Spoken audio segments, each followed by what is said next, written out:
50வது படம். ஒரு 5 மகாராணிகளாவது மகாராஜுக்கு இருக்கணும்ல. எனக்கு அது கொஞ்சம் வருத்தமாக இருந்தது. மகாராஜானா மகாராணியோடு தான் இருக்கும்னு நினச்சேன். அப்போ நாட்டை யார் தான் ஆள்றது? அந்த புறமே கதின்னு ஆகிடாதா? அல்ல, மகாராஜாக்கள் அப்படி தானே இருந்தாங்க.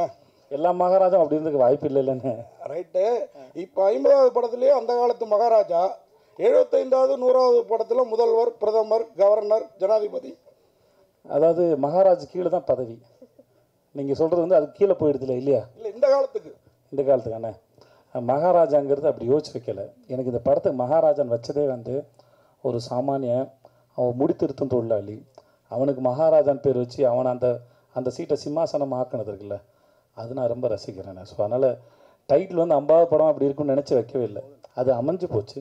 தயாரிப்பாளரும் சுதன் சார் இருக்குன்னு நாங்கள் நினைக்கல, இயக்குனர் இருக்குன்னு நினைக்கல, அது அமைஞ்சு போச்சு.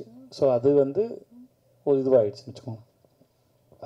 இந்த மகாராஜா டைட்டில் ஓகே, ஸ்ட்ராங்காக எதாக வேணும்னு ஃபிக்ஸ் பண்ணது எங்கள் ப்ரொடியூசர்.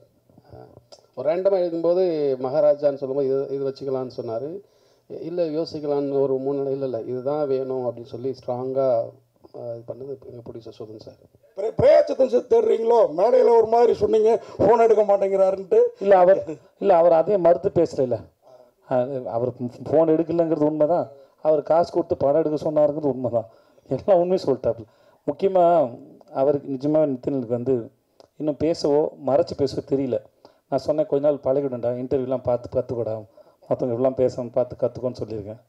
அப்புறம் சார் விஜய் சேதுபதி சார், அப்புறம் நீங்கள் காது எல்லார் காதையும் நீங்கள் இருக்கிறீங்க, ஆனால் உங்கள் காதில் கட்டு போட்டே இருக்குது அந்த ட்ரெய்லரில். ஆமாம் சார். அதுதான் சார் படம் வந்து பார்த்துட்டு சொல்லுங்கள் சார். ஆனால் என்கிட்ட சொல்லுங்கள் சார், மக்கள்கிட்ட சொல்லாதீங்க சார் ப்ளீஸ். விஜய் சேதுபதி ஒரு நிமிஷம் சார். சொல்லுங்கள் சார்.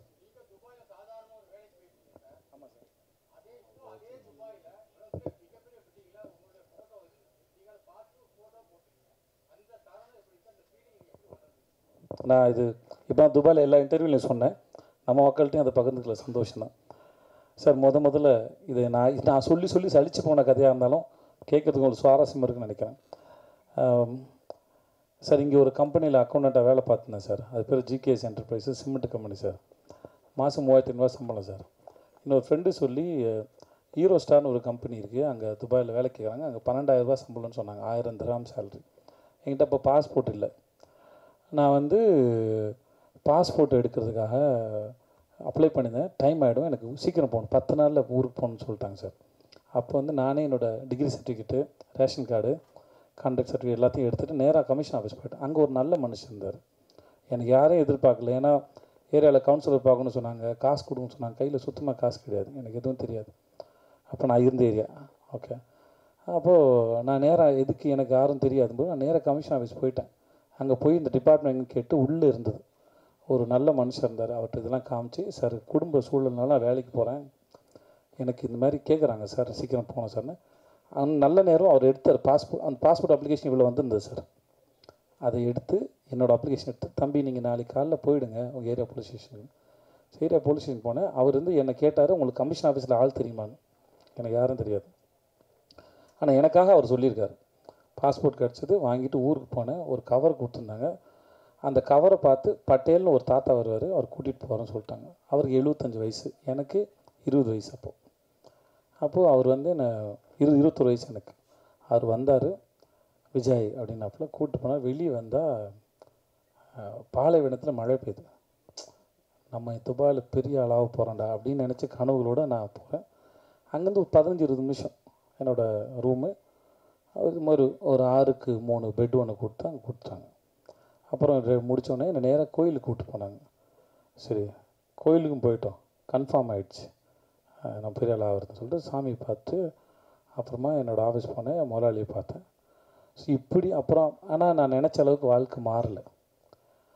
அது ஓரளவுக்கு குடும்ப வறுமைக்கு சூழலுக்கு அது வசதியாக இருந்தது. நான் சம்பாரித்து போனோம், மாதம் 10,000 அனுப்பிச்சிட்டு இருந்தேன் நான். ஆனால் அங்கே சுற்றினேன். இப்போ நான் போகும்போது 3 வருஷமும் படித்து முடித்தோடனே குடும்பம் என் மேலே கொண்டு வரணும்னு நினைக்கிறேன். அந்த கனவுகளோட இளமையாக இருந்த காலத்தில் கனவு வந்து டெண்டராக இருக்கும். 20 வயசு எல்லாருக்கும் எதையா சாதிக்க மாட்டேன்னு ஒரு கனவு வந்து டெண்டராக இருக்கும். அதுதான் ரொம்ப ஆழமாக இருக்கும், ஏக்கம் அதிகமாக இருக்கும். அந்த சமயத்தில் நான் சுற்றின தெருக்கள் வந்து துபாயோட தெருக்கள். அங்கே தான் சுற்றிருக்கேன், அங்கே தான் ஏங்கியிருக்கேன், எதையாவது பண்ண மாட்டோமான்னு ஏங்கியிருக்கேன். ஒரு ஆப்கானிஸ்தான் போடுறதுக்கு ஒரு செக்கோஸ்லோவாக்கியா கம்பெனியோட போய் இன்டர்வியூ அட்டன் பண்ணி ஃபஸ்ட் ஒன் செலக்ட் ஆகிட்டேன். அன்றைக்கி எனக்கு சம்பளம் தரதா சொன்னது 75,000 கிடச்சிருந்தா அங்கே தான் போயிருப்பேன். நான் என்னோட அதிகம் படித்தவங்களுக்கு அடுத்த ரவுண்டில் நான் ஃபெயிலியர் ஆகிட்டேன், எனக்கு அது கிடைக்கல. ஸோ இப்போ அதுக்கப்புறம் திரும்பி வந்து பல வருஷம் கழித்து அந்த இடத்துல இப்படி பார்க்கும்போது நான் அதை எதையுமே பார்க்கல. நான் அங்கே ஏக்கத்தோடு சுற்றினேன். அங்கே ஒரு வெண்டிங் மிஷின் இருக்கும், அந்த காசு போட்டால் தம்ஸ்அப் அந்த கூல்ட்ரிங்க்ஸ் வரலாம், அது வெண்டிங் மிஷின். ஒரு திராம் வச்சு இதை செலவு பண்ணலாமான்னு வேணாமான்னு யோசிச்சுட்ருக்கேன். ஏன்னா அங்கே இருந்து என்ன மாதிரி பல பேரோட நிலைமை அதுதான். ஏன்னா காசு இஷ்டத்துக்கு செலவு பண்ணிங்கன்னா வீட்டுக்கு பணம் அனுப்ப முடியாது, கொண்டாட்டலாம் முடியாது. அங்கே வியாழக்கிழமை ஆனால் எல்லோரும் ஒன்று கூடுவோம், ஒன்றா சமைச்சு பிரியாணி சமைச்சு சாப்பிட்டுட்டு அப்புறம் துணியெலாம் துவைச்சி காய போட்டுட்டு சாயந்தரம் ஆனால் அங்கே கிரிக் இருக்கும், அந்த ஊரை பரதுபாய் தேரதபம் இருக்கும், அங்கே போய் சும்மா கொஞ்சம் இருந்துட்டு திரும்பி முடி இவ்வளோ தான் இருக்கும். ரூமை சுத்தம் பண்ணுறதும் பாத்ரூம் கழுவுறதும் சமைக்கிறதும் இவ்வளோ தான் வாழ்க்கை. அது இதை தாண்டி கனவு காண கூட நேரம் இருக்காது. ஸோ அந்த ஞாபகங்கள் தான் வந்துட்டு இருந்த ஒழிய எனக்கு இது தெரியவே இல்லை. இந்த இடத்துல இருக்க பாரு, அப்போது அன்னைக்கு நான் ஏக்கத்தோடு சுற்றின அந்த நாள் வந்து எனக்கு சொல்லியிருக்கு, உனக்கு ஒரு நாள் பரிசு இருக்குடா இந்த இடத்துலன்னு. ஸோ ஒவ்வொரு நாள் பின்னாடி வேற ஒரு நாளோட சேர்ந்து ஒரு முடிச்சிருக்கு. ஒவ்வொரு விதைக்கு பின்னாடி ஒரு பெரிய மரம் இருக்குது, அதில் நிறைய பறவைகளுக்கு கூடு இருக்குங்கிறது தெரியாதுல்ல, அது அந்த விதைக்கு தெரியாது இல்லையா? அதை போல தான் ஒவ்வொரு நாளையும் நான் பார்க்குறேன், நான் நினைக்கிறேன். சேதுண்ணா, ஆக்சுவலாக நடுவில் வந்து நீங்கள் வந்து ஹீரோவாக இருக்கும்போது மாசாக வந்து எல்லாத்தையும் பண்ணிகிட்டே இருந்தீங்க. அதுக்கப்புறம் திடீர்னு கேரக்டரைஸ் இறங்க ஆரம்பிச்சிட்டிங்க. எங்கே இறங்கினேன்னு சொல்லும்போது இது மாஸ்டர்லேருந்து எல்லாமே தனி அது இறங்குனது இல்லை, அது பேர் முதல்ல வந்து இறங்குனது இல்லை. கேரக்டரைஸ் போக ஆரம்பிச்சிட்டீங்க ஹீரோவாக. கண்டிப்பாக கிடையாது, அந்த அப்ரோச் இல்லைன்னு சொல்ல வரேன். நீங்கள் வில்லன் இல்லாமல் ஹீரோ இல்லை, தீமை இல்லாமல் நன்மையின் அருமை தெரியாது, வெயில் இல்லாமல் நிழல் தெரியாது, அவ்வளோதான் கணக்கே ஒழிய. அது ஈக்குவல், அது பேலன்ஸ். என் கணக்கு அதுதான் ஒழிய. நான் வில்லனாக பண்ணும்போது உங்களை எவ்வளோ என்டர்டெயின் பண்ணுறேங்கிறது ரொம்ப கவனமாக இருந்தேன். நான் வில்லனான் பண்ணி உங்களை போர் அடித்து ரொம்ப அவர்ஷன் க்ரியேட் பண்ணிட்டேன்னா நான் ஹீரோ நடிக்கிற படங்கள் அது பாதிக்கும். ஆனால் நான் வில்லன் அடிக்கும்போது எவ்வளோ தூரம் என்டர்டெயின் பண்ணலாங்கிறது தான் கணக்கு, என்னவாக இருந்தாலும் சரி. அது போகிற போக்கில் பண்ணலன்னு சொல்ல வரேன், வேறு ஒன்றும் இல்லை. இல்லை 50-50 வந்து எல்லாருக்குமே மிக முக்கியமாக தருணமாக இருக்கும். ஏன்னா 50வது படம் என்ன திரும்பி பார்த்தா அது பேசணும் அப்படின்னு இருக்கும். ஏன்னா இங்கே 40க்கு 40 அடித்த மாதிரி உங்களுக்கு 50க்கு 50 அடிக்கணும் அப்படின்ற ஒரு எக்ஸைட்மெண்ட் இருக்கும். அப்படி இருக்கும்பொழுது இந்த கதையில் இந்த 50வது படத்துக்கு இதை சூஸ் பண்ணால் நல்லாயிருக்கும் அப்படின்னு எதை வச்சு நீங்கள் இதை தோணுச்சு? முதல்ல சரி எதுன்னு இங்கே யாருக்குமே தெரியாது. அப்படி தெரிஞ்சால் எல்லாரும் சரியானதை கொடுத்துருவாங்க. அந்த கணக்கு எங்களுக்கு தெரியாது. ரெண்டாவது, இந்த கதை கேட்கும்போது ஒரு டைரக்டரோட பேஷன். கதை யார் வேணால் சொல்லலாம், கதை யார் வேணால், அது எடுக்கிறவர்கிட்ட தான் இருக்குது. ஒரு கதையை எப்படி மக்கள்கிட்ட கொண்டு போய் சேர்க்க போகிறோம், மக்களின் ரசனை என்ன, டைரக்டரோட சாய்ஸில் தான் எல்லாமே இயங்குது. அது ஸோ எனக்கு இந்த டைரக்டர் ரொம்ப பிடிச்சிருந்தது. நான் குரங்கு பொம்மை பார்க்கல, ஷூட்டிங் போகிறதுக்கு ஒரு 4 நாள் முன்னாடி 2 நாள் முன்னாடி தான் படமே பார்த்தேன். அப்போ தான் பார்த்துட்டு அவன்கிட்ட பேசினேன். மற்றபடி டைரக்டர் எனக்கு ரொம்ப பிடிச்சிருந்தது. ஸோ இந்த கதை நல்லா இருந்தது. அப்போது 50வது படமாக அனௌன்ஸ் பண்ணணும். இவர் சொன்னார், சுதன் சார் சொன்னார், சார் நானே பண்ணிடுறேன் 50வது படத்தை அப்படின்னு. எனக்கு 25வது படமும் நல்லா பண்ணி கொடுத்தார். எனக்கு அவர் மேலேயும் பெரிய நம்பிக்கை இருந்தது. ஸோ அப்படி தான் அமைஞ்சது. இது எந்த பிளானும் இல்லை. அப்புறம் எனக்கு வந்து 50வது படம் நல்லா ஓடணும்னு நினச்சா அப்போ 49, 51வது படம் என்ன, எல்லா தயாரிப்புகளும் பணம் போட்டு எடுக்கிறாங்க. ஸோ எல்லா படமும் ரொம்ப முக்கியமான படம் தான் ஒழிய 50ங்கிறது ஒரு இந்த கடந்து வந்த பாதையை ஒரு ஞாபகப்படுத்துறதான்னு தெரியல. அதை தாண்டி வேறு உண்மை கிடையாது.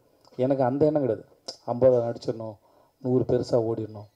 அப்படி பார்த்தா சீதக்காதிக்கு மாதிரி ஒரு படத்தை 25 படம் செலக்ட் பண்ணியிருக்க மாட்டேன். அந்த படம் வந்து நான் வர்றது 1/2 மணி நேரம் தான் வரேன் நான். ஆனால் ஒரு ஆர்ட் ஃபார்மோட ரெப்ரஸன்டேட்டிவ் அந்த கேரக்டர். கலை எந்த பாகுபாடும் இல்லாமல் எந்த வீட்டு பிள்ளையின் மீது கூட அது இறங்கும் அப்படிங்கிறது அந்த படம் சொல்ல வருது. அதுக்கு பணமோ பேரோ புகழோ பரம்பரையாக வர அறிவோ தெரியாது, எங்கே வேணால் இறங்கும் தான் அந்த படம் சொல்ல வந்தது. அப்படிப்பட்ட ஒரு படம் 25வது படமாக இருக்கிறதுல நான் பெருமை கொள்கிறேன். அது அந்த படத்தை நம்பினார்ல ஒரு தயாரிப்பாளர். அது வியாபார ரீதியாக பெருசாக போகாதுன்னு அவருக்கும் தெரியும். ஆனால் நல்ல படம், அது என்டர்டெய்னிங்கான ஃபிலிம் தான் அது. ஆனாலுமே அதை நம்பினார்ல, அது அவருடைய நம்பிக்கை.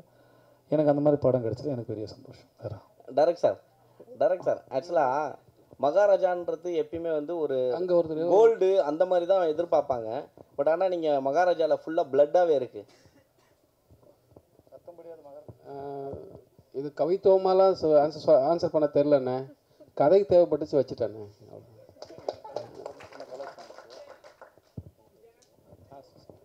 சொல்லுங்கண்ணே.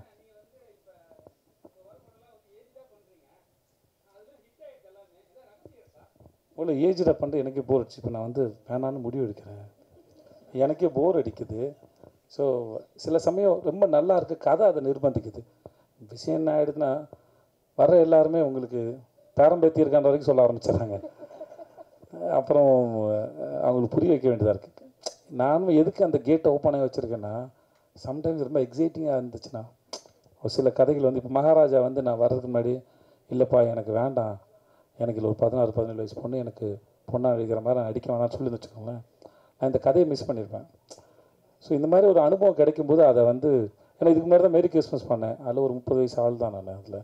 ஸோ அதனால் ஒரு சுதந்திரம் இருக்குல்ல, ஒரு ஆக்டராக நான் வந்து ஒரு ஒரு லாக் பண்ணிக்காமல் இருக்கிறதுல ஒரு ஃப்ரீடம் இருக்கிறதா நான் நினச்சிக்கிறேன். நான் அதனால் அந்த கேட்டை இன்னும் திறந்து வச்சுருக்கேன், வேறு ஒன்றும் இல்லை. விஜய் சேதுபதி சார் 50 படத்தில் வெற்றி தோல்வி நிறைய பார்த்துருக்கீங்க. 100 கோடி 200 கோடி 1000 கோடி வரைக்கும் பார்த்துருக்கீங்க. அந்த சமயத்தில் உங்கள் மனநிலை எப்படி இருக்கு அந்த வாரம்? அதே மாதிரி தோல்வி 200 கோடி 1000 கோடிலாம் பார்க்கவே இல்லைண்ணே நான். உங்கள் வசூல் அண்ணே நீங்கள் வாட சொல்லிடுறீங்க நினச்சிக்கிறாங்கண்ணே. உண்மையாக அண்ணே எங்கள் பிரச்சனைலாம் நீங்கள் வந்து கேட்டிங்கன்னு வச்சுக்கோங்களேன், எனக்கு எவ்வளோ பேமெண்ட் பெண்டிங்கு, என்னெல்லாம் நடந்ததுன்னு இது வசூல் அது அதை சொன்னேன்னு வச்சுக்கோங்க, சொன்னது போடாத செக்கு, கேட்காத காசுலாம் கணக்கு கேட்டிங்கன்னா நிஜமாக ஆச்சரியமாக இருக்கும். என்னதான் இருந்தாலும் படம் எடுக்க வராங்கல்ல, நம்புகிறாங்கல்ல, அதை மதிக்கிறேன். வருத்தமாக இருந்தாலும் ஒரு படம் எடுக்க வராங்கன்ற நம்பிக்கையில் தான் அது பண்ணுறோம். அவ்வளோ. நீங்கள் என்ன கேட்டீங்க? வெற்றி தோல்வி அந்த மனநிலை எப்படி இருக்குது? வெற்றி வரும்போது அந்த வாரம் உங்கள் மனநிலை எப்படி இருக்குது? சில படங்கள் எதிர்பார்த்த அளவுக்கு போகலை, அந்த வாரம் மனநிலை ஏதாவது நீங்கள் காரணத்தை அனலைஸ் பண்ணி முடிச்சிடலாம், வேறு ஒன்றும் கிடையாது. இப்போ சில சமயம் வந்து முன்னாடி தெரிஞ்சிடும், வேறு காரணம் வேறு. ஒருத்தரால் படம் உருவாச்சுன்னா ஒருத்தர் தவறுது. ஒரு படம் பண்ணுறதுக்கு நிறைய பேர் தேவைப்படுறாங்க, தன் சூழல் தேவைப்படுது. அனலைஸ் பண்ணி பார்த்துட்டு அடுத்த முறை தப்பு பண்ணக்கூடாது அப்படின்னு மட்டும் நினச்சிக்கிறோம், அவ்வளோதான் இருக்குது ஒழிய மற்றபடி இல்லை. சரியாக இருந்தாலும் ஏன் இது நடந்ததுன்னு தெரிஞ்சுக்கிறதும், சரியில் இருந்த தவறு. இப்போ 96 வந்து பெரிய ஹிட் ஆச்சு. அன்றைக்கி நைட்டு வந்து பிரேம் சார் நான் ஃபோன் பண்ணேன், எல்லோரும் என்னை பாராட்டினாங்க. நான் 11 மணி இருக்கு நான் பேசினேன். சார் நான் எங்கெல்லாம் கேரக்டர் விட்டு வெளியே போகணும் தான் நீங்கள் நினைக்கிறீங்க சார்? அவரும் ஒரு 5 இடம் சொன்னார். அது தெரிஞ்சுக்கிறது தான். அது ஒன்றும் வெற்றி அடைஞ்ச உடனே அது எல்லாம் சரி அப்படின்னு நான் நம்புறதில்லை. ஜென்ரலாக அது நல்லதும் இல்லை. வெற்றியும் தோல்வியும் காரணத்தை ஆராய்ந்து பார்ப்பது சிறப்பதுன்னு நான் நினைக்கிறேன். ஸோ அவ்வளோதான், வேறு ஒன்றும் இல்லை சார். புதுப்பேட்டையில் தொடங்கி மகாராஜா 50 படங்கள் முடிச்சிட்டிங்க. தயாரிப்பாளர், ஸ்கிரிப்ட் ரைட்டர், டிஸ்ட்ரிபியூட்டர் எல்லாமே பண்ணிட்டீங்க. நான் டிஸ்ட்ரிபியூஷன் பண்ணல சார். இல்லை, மேற்கு தொடர்ச்சி மலை வழங்கின நான் ப்ரொடியூஸ் பண்ண தயாரிப்பாளர். சரி, ஓகே. இப்போ டைரக்டர் விஜய் சேதுபதியை எப்போ பார்க்க போகிறோம்? நிஜமாக ரொம்ப ஆசை இருக்குது, உண்மையாக வேறு மாற்றுக்கருத்தில் ஆசை இருக்குது. இன்னும் கொஞ்சம் பயம் இருக்குது, ஏன்னா அது சாதாரணமான வேலை இல்லை. இது ஒரு நாள் புரியும் போது நான் ட்ரை பண்ணி பார்த்துருவேன். ஆனால் ரொம்ப ஆசை இருக்குது. எனக்கும் வந்து கதை சொல்ல தெரியணும், அது அந்த அந்த ஃப்ரேமுக்குள்ளே கதை சொல்ல தெரியணும், அந்த அறிவு வரணும். சேகரிக்கிறேன், புரியும் போது நான் வந்துடுவேன். அறிவு என்பது ஒரு கர்ப்பத்தை போன்றது, என்னைக்கா ஒன்றும் டெலிவரி ஆகிடும், அது கம்ப்ளீட் ஆச்சு நான் நினைக்கிறேன். சார் ஹலோ ஐயா, இந்த 50 படத்தில் இந்த ஓடிடியில் பண்ணியிருக்கீங்களா நடுப்புற, அதுவும் சேர்ந்துருக்கா அதில்? எனக்கு எது ஓடிடியில் வந்ததுன்னு தெரியல. ராஜு அனபில் ஆமாம் தெரியல. கணக்கு இல்லை, கணக்கு எதுலாம் சேர்த்து போட்டாங்கன்னு தெரியல. அதான் இல்லை, எனக்கு கெஸ்ட் ரூம்லாம் எடுக்கல, என்னென்ன கணக்கு வச்சுருக்காங்கன்னு தெரியல. அனபிள் சேர்த்து நான் சேர்ந்துருக்கும் தான் நினைக்கிறேன், தெரியல. பட் ஆனால் கணக்கு ஆளுங்க போடும்போது அது சேர்ந்தா இருக்கா? ஆமாம், சில கெஸ்ட் ரோல்லாம் சேர்க்கல நாங்கள். ஓகே ஓகே, இந்த ஒரு நிமிஷம்.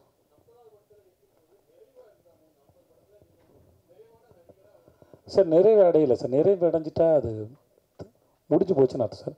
அது ஸ்டேட்மெண்ட்டுக்காக சொல்லலை சார். இன்னமும் ஒரு முறையும் கேமராமேன் நிற்கும்போது நிறைய கேள்வி நமக்கே இருக்குது சார். அது சில சமயம் படம் நடித்து முடிச்சதுக்கப்புறம், இப்போ நம்ம டிஜிட்டல் இருக்கிறதுனால சார், ஃபிலிம் இல்லை சார், அதனால் வந்து சில சமயம் வேறு ஆங்கிள் அப்ரோச் பண்ணலாம், கேட்கலாம் முடியுது. ஒரு பெர்ஸ்பெக்டில் ஒரு சீன் அப்ரோச் பண்ணி முடிச்சுட்டு இதுக்கு வேறு ஒரு ஆங்கிள் தோணுது, அதையும் ட்ரை பண்ணி பார்த்துலாமான்னு தோணுது, போஸ்ட்டில் வச்சுக்கலாம். மேரி கிறிஸ்மஸ் எனக்கு அந்த மாதிரி நிறைய அனுபவம் இருந்தது. நான் ஸ்ரீராம் சாரோட நடிக்கும்போது ஒரு 4-5 சீனுக்கு ஒரு 2-3 வேரியேஷன்ஸில் நடித்தோம் நாங்கள். ஸ்ரீராம் சார் எப்படின்னா, அவர் ரொம்ப ஓப்பனாக இருப்பார். அதனால் விஜய் எனக்கு நீங்கள் பண்ணிவிடுங்க, இது நல்லாயிருக்கு, அதையும் பண்ணிவிடுங்க, நல்லாயிருக்கு, நான் எடிட்டிங் டிசைட் பண்ணிக்கிறேன்னு சொல்லுவார் அவர். ஸோ அந்த மாதிரிலாம் நிறையா இதெல்லாம் கிடைக்கும். ஸோ எவ்வளோ கலை என்பது அதான், எவ்வளோ தேடினாலும் எவ்வளோ தோணினாலும் அது அமிர்தம், அது வந்துக்கிட்டே தான் இருக்கும், அது வந்து குறையாது. ஸோ அதனால் அந்த எக்ஸ்பீரியன்ஸ் தான் சார் ரொம்ப அழகு. ஒரு ஸ்டேஜுக்கு மேலே தன்னிறைவு அடைதல் இல்லைன்னு நினைக்கிறேன் ஆர்ட் ஃபார்ம் பொறுத்த வரைக்கும். அதை நீங்கள் எக்ஸ்பீரியன்ஸ் மட்டும் தான் உங்களை வந்து என்ஹான்ஸ் பண்ணும், இல்லை என்கரேஜ் பண்ணும், இல்லை அதை வாழ்கிறத சுவையை வந்து ரசிக்க வைக்கும் நான் நினைக்கிறேன். விஜய் சேவி சார், நீங்கள் நடித்த 50 படத்தில் தனிப்பட்ட முறையில் பிடிச்சிங்கன்னா கடைசி விவசாயி, எனக்கு ஆண்டவன் கட்டளை, சூப்பர் டீலக்ஸ், அந்த மாதிரி நீங்கள் ரொம்ப ரசித்து பண்ண படம் என்ன படம்? ரொம்ப கஷ்டப்பட்டு மன ரீதியாக உடல் ரீதியாக பண்ண படம் என்ன படம்? நீங்கள் சொன்ன படம் கடைசி விவசாயம் இருக்குல்ல சார், ரொம்ப கஷ்டம் சார். அது ஸ்பிரிச்சுவல் வந்து உணர்றது இல்லையா சார், அதுக்கு பெரும் காலம் எடுக்கும். அது ரொம்ப கஷ்டப்பட்டேன், அதை தொடர்றதுக்கு ரொம்ப கஷ்டப்பட்டேன். அதை நான் வந்து ஸ்பிரிச்சுவாலிட்டி வந்து அவ்வளோ சாதாரண விஷயம் நான் நினைக்கிறேன். எல்லாத்தையும் சரண்டர் பண்ணி அப்படியே ஏற்றுக்கிற ஒரு தன்மை வரணும். அது எனக்கு இன்னும் வாழ்க்கையில் வரல. ஆனால் அது பெர்ஃபார்ம் பண்ணும்போது அது ஃபேக்காக பண்ணிடக்கூட ரொம்ப மெனக்கெட்டேன். ஓரளவு நான் தொட்டான்னு நினைக்கிறேன். அது பண்ணும்போது எனக்கு எப்படின்னா, அங்கே மக்கள் வந்து என்னை நம்பினாங்க. நான் விபூதி இங்கே வச்சுருந்தேன், அந்த சுருக்கு பையிலேருந்து அடிச்சுன்னா கையில் விபூதி வந்துடும், உள்ளே கை விடுது, இப்படி அடித்தாலே வந்துடும். வரிசையில் நின்று என்ன வர வேணும்னு கேட்பேன். மழை பெய்யும், காடு நல்லா இருக்கும் போங்க, அடுத்து என் புள்ள நல்லா படிக்கும் போ அப்படின்னு எல்லாம் விபூதி பூசிவேன் நான். அது நான் வந்து மனசார தான் நான் அதை செஞ்சேன். நான் அந்த கதாபாத்திரம் ரொம்ப ரசித்தேன். நான் எழுதுனத மணிகண்டன் கேட்டேன், எப்படி தலைவர் இது எழுதுனீங்க அப்படின்னு. ஸோ அது ரொம்ப கஷ்டமானது. சூப்பர் டீலக்ஸும் சாதாரணமான விஷயம் இல்லை. அது குமாரராஜான்னு ஒரு மாபெரும் அந்த டைரக்டர் இல்லாட்டி அந்த மாதிரி கதையை வேறு யாரும் நம்பி நான் போயிருப்பேனான்னு கூட எனக்கு தெரியாது. ஏன்னா அந்த படம் நான் என்னை நம்பி போகவே இல்லை. பாலகுமார் ரொம்ப கஷ்டப்பட்டிருக்கேன். நிறைய படம் இருக்குது. அது சில சமயம் உங்களுக்கு படமாக தெரியாது. சில சீனில் போய் நிற்கும்போது எம்டி ஆகிடும். ஒரு இடம் இரவி பண்ணும்போது கார்த்திட்டு நான் கேட்டிருக்கேன். ஒரு சீன் பாபி அடித்து கொள்கிற சீன் ஒன்று இருக்கும். அன்றைக்கி எனக்கு வாழ்க்கையிலையும் பிரச்சனை இல்லை, ஒன்றுமே இல்லை. ஆனால் நடிக்க வரல, அன்றைக்கி நடிக்க வரல. நான் சொன்னேன், தலைவா நடிக்க என்னன்னு தெரியல, வரல தலைவா, மைண்டில் ஒன்றுமே இல்லை தலைவா, வீட்டில் சண்டை இல்லை, எந்த பிரச்சனையும் இல்லை தலைவா, கடன் தொல்லை இல்லை, ஆனால் ஏன் தெரியல தலைவா, மைண்டு ரொம்ப எம்டியாக இருக்குது, நீங்கள் ஒரு நாள் மட்டும் என்னை பொறுத்துக்கிட்டு எதாவது காப்பாற்றுங்கன்னு. அன்றைக்கி வேறு சீன் எடுத்தார், அந்த சீனெல்லாம் அடிக்க முடியல. ஸோ இந்த மாதிரி ஒரு படம்னு இல்லை, ஒரு கேரக்டர்னு இல்லை, சில சமயம் ரொம்ப சாதாரணமான விஷயம். கூத்துப்பேட்டில் முதல்ல போகும்போது நீங்கள் நடிகரான்னு உங்களை அப்சர்வ் பண்ணுறது செக் பண்ணுவாங்கன்னா எஞ்சி போய் அந்த சுவிட்சு போடுங்கன்னு சொல்லுவாங்க. சாதாரணமாக சுவிட்ச் போட்டு போயிடும்ல, 10 பேர் முன்னாடி உட்காந்துக்கும் எஞ்சி போய் சுவிட்ச் போடும்போது ரொம்ப கான்சியஸ் ஆகிடும். அதுவே நடிப்பு தான் சொல்லப்படுது. ஸோ நடிப்புங்கிறது மிக அற்புதமான காட்சியோ கஷ்டமான காட்சியோ அழுது நடிக்கிறதோ இல்லை, எல்லாமே அதுக்குள்ளே பொருந்தும், அந்த நிலையில் உட்காரதான் பொருந்தும்.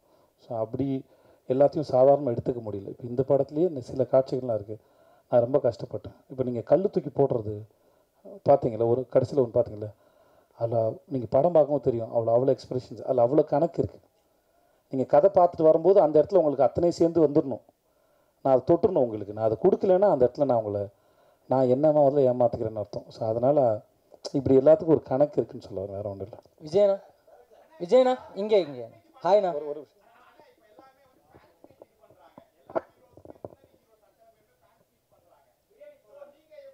யார், நாகராஜா?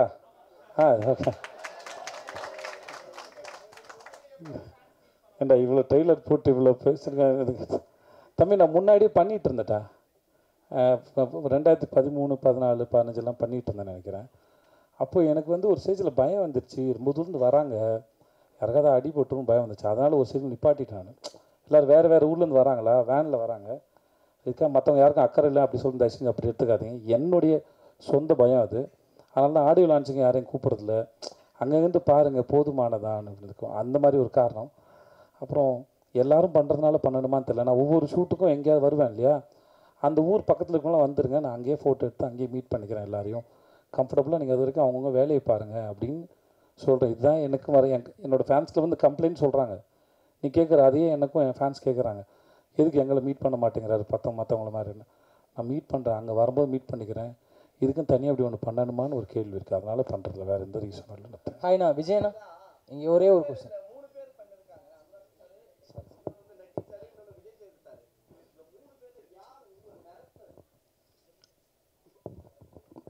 இவர்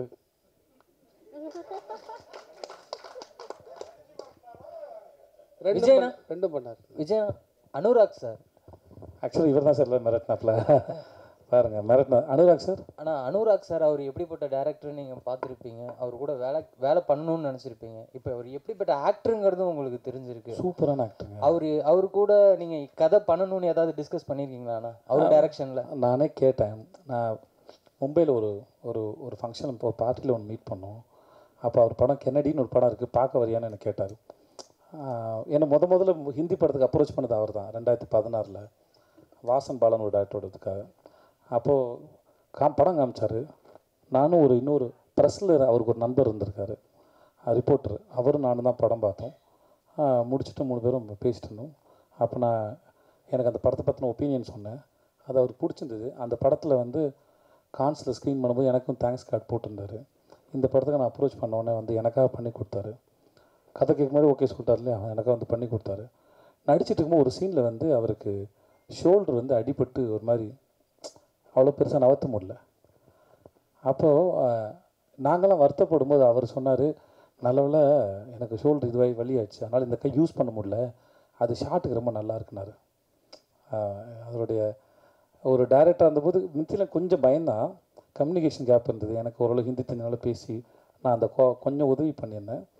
ஆனால் ஒரு டைரக்டராக இருந்தாலும் அவரும் பெரிய டைரக்டரு, அவர் எக்ஸலண்ட்டான டைரக்டரு. அவருக்கு எப்படி சொல்கிறதுன்னு ஒரு நாள் ஒரு நாள் தங்கியிருப்பேடா, அவன் ஒரு நாள் தங்கியிருப்பான். பட் ஆனால் ஒர்க் பண்ணும்போது அவர் அவ்வளோ ஸ்பேஸ் கொடுத்ததுனால இவன் நினச்சதை சொல்ல முடிஞ்சது. அவருடைய டெடிக்கேஷனும் ஒர்க் பண்ண இதுவும் கடைசியில் நாங்கள் நினச்சிட்டோம் நல்லதாக போச்சு. ஐ திங்க் மம்தா சொன்னாங்க, நினைக்கிறேன் மம்தா அபிராமியும் சொன்னாங்க, இந்த படத்தை வந்து எல்லா காஸ்ட்டும் எல்லாருமே சரி, அனுராக் சாப்பிட்லேருந்து எல்லாருமே சரி, இந்த படத்துக்கு அமைஞ்ச ஒரு வரம் தான் அது. சில இந்த கொடுத்துறேன்டா இல்லை நான் பேசுகிறேன் இல்லை. ஸோ இந்த படத்தில் நம்ம என்ன தான் தேடினாலும் சில சமயம் அமையிறது இருக்குல்ல, அது அமைஞ்சது. அது முழுக்க இவனுக்கே போய் சேருது தான், இவனுக்கு கிடைச்ச பாக்கியமாக தான் அதை நான் பார்க்குறேன். இந்த இயக்குனர் பேசுவார் இப்போ.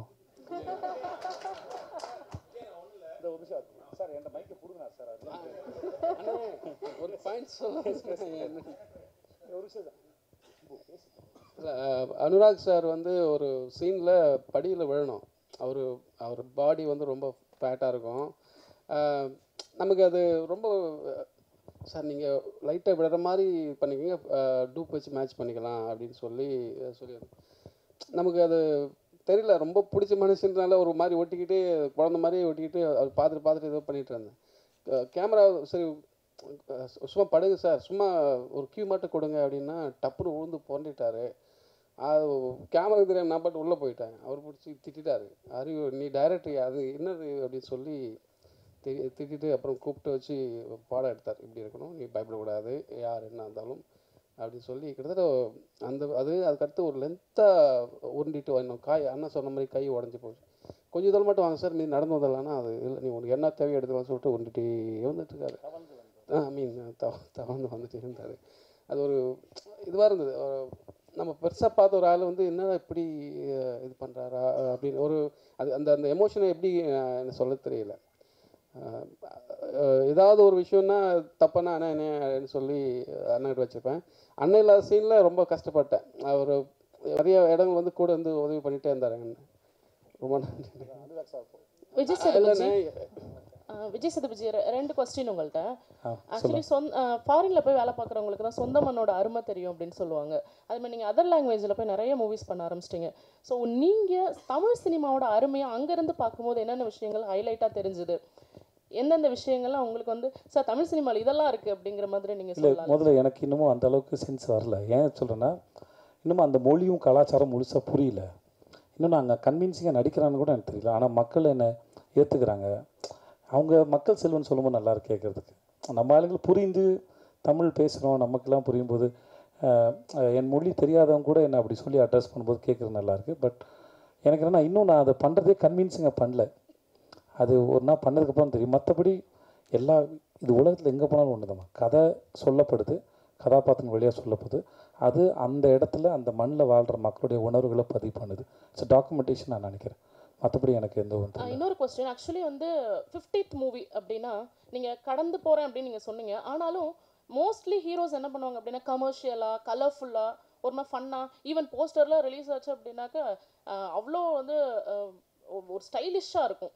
பட் ஏன் நீங்கள் வந்து இந்த 50வது படம் மகாராஜாவாக இருக்கணும்னு நினச்சிங்க? ஈவன் நீங்கள் நினச்சிருந்தா கூட இது 51 மாற்றிருக்கலாம்.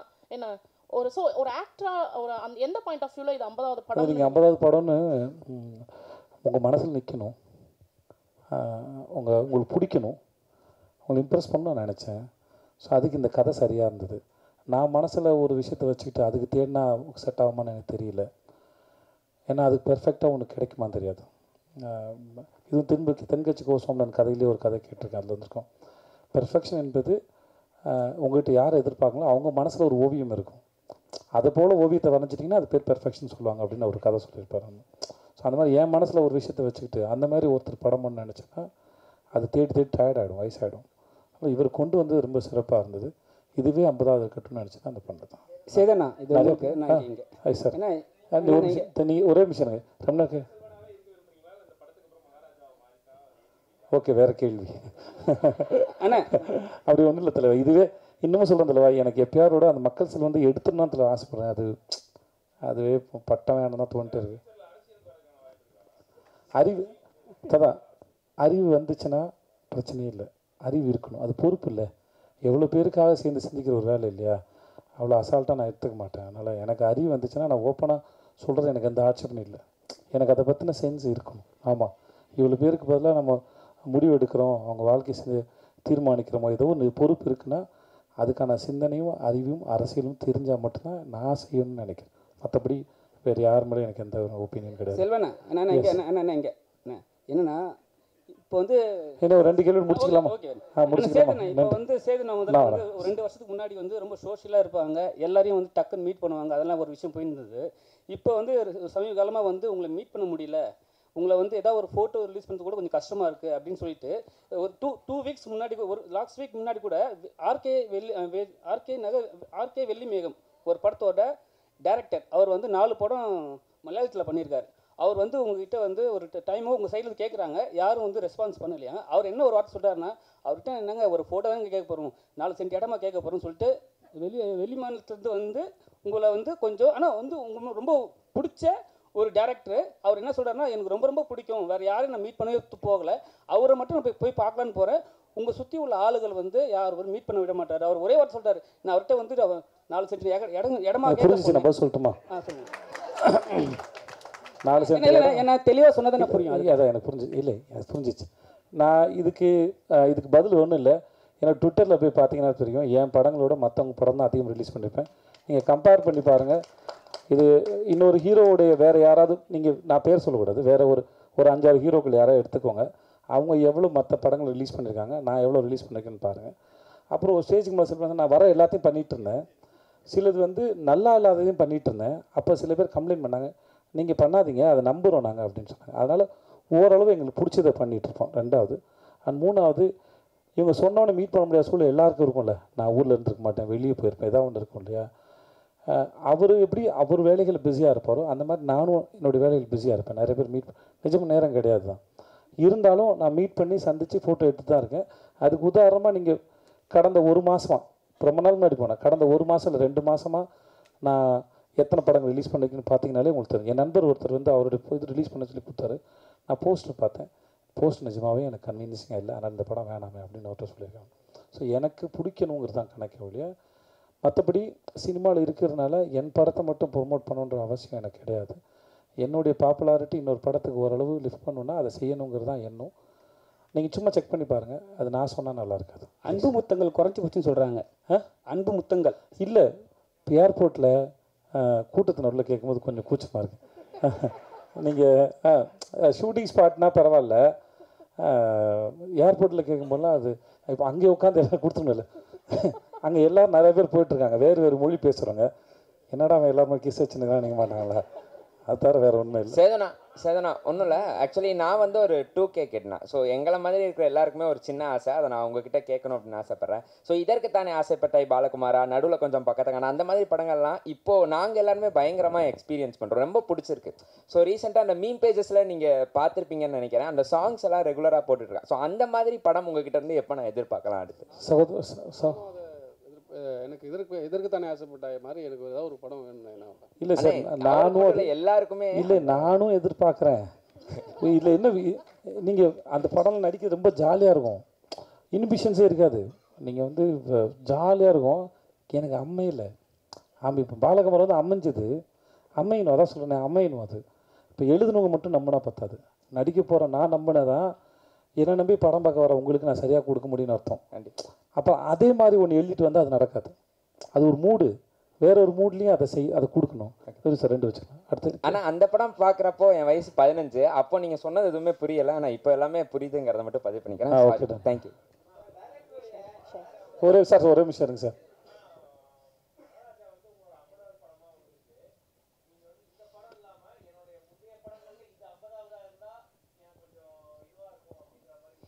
இல்லை அப்படி எதுவும் யோசிக்கலாம், நிஜமாக யோசிக்கலாம். எனக்கு அதாவது 50ங்கிறது உங்களுக்கு தான் ஜென்ரலாக நம்பர் தானே ஒழிய நானும் அதை பெருசாக கன்சிடர் பண்ணல.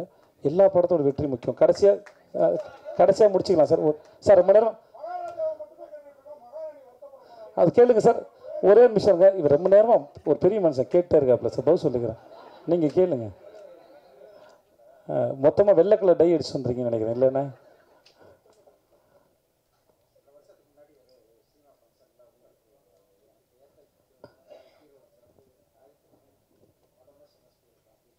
அப்படி சொல்லிக்க வாய்ப்பு இல்லை. இல்லை இதனால சொல்லிக்க மாட்டேன். அவங்களோட ஒர்க் பண்ணுறது கம்ஃபர்டபுள்னு சொல்லியிருப்பேன். அது எப்படி சொல்ல முடியும் அவங்களோட? ஓகே, உங்கள் கேள்விக்கு நான் முக்கியம்னு சொல்லி எவ்வளோ பாராட்டுறாங்க என்கிட்ட. உங்களை நான் எவ்வளோ முக்கியம்னு நினச்சி இந்த கேள்வி முக்கியம், இவர் பதில் சொல்லணும்னு நான் நினச்சேன். இது இதெல்லாம் நியாயமா? ஓகே, எல்லாரும் நான் சொல்கிறேன்னே, என் கூட இப்போ மம்தாவாக இருக்கட்டும், அபிராமியாக இருக்கட்டும், இல்லை என் கூட ஒர்க் பண்ண அத்தனை பேரோடையும் நான் ரொம்ப ரொம்ப அழகான ஒரு அனுபவம் எனக்கு இருக்குது வேலை செஞ்சதில் அதனால் யாருக்கும் குறைச்சிட்டு இல்லை. ஸோ அந்த மாதிரி நினைப்பு எனக்கு கிடையாது. வேண்டாம் ஒரு விஷயம்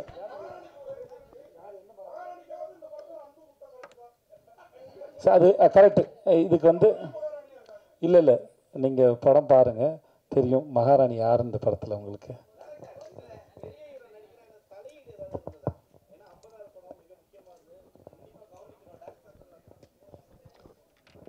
அதெல்லாம் இல்லைங்க. எனக்கு நான் எல்லாருக்கிட்டையும் சொல்கிறது தான், எனக்கு கம்ஃபர்டபுள் வேணும். நான் எல்லாத்தையும் சொல்லணும். நான் இப்போது சேதனங்கிட்டலாம் என்ன வேணால் சொல்லுவேன். ஆனால் இது பாருன்னு தெரில. நான் எனக்கு இந்த கொடுத்து வாங்குறது ரொம்ப பிடிக்கும். ஒரு இந்த மாதிரி சீனை சொல்லுவேன், அவர் அதை கேட்டுப்பார், அவர் ஒன்று கொடுப்பாரு, மறுபடியும் அவர் அதில் கரெக்ட் 2 பேர் சேர்ந்து கொலாபரேட் பண்ணி ஒர்க் பண்ணுவோம். அது அப்படி தான். மற்றபடி எனக்கு எந்த சார் எனக்கு கொடுத்து பரிசு கொடுத்ததுக்கும் 50 படத்துக்கும் என்னை பாராட்டு தெரிவித்த சங்கத்தை சார்ந்த அத்தனை பேருக்கும் ரொம்ப நன்றி. வந்தவங்க எல்லாருக்கும் ரொம்ப ரொம்ப நன்றி சார். தேங்க்யூ.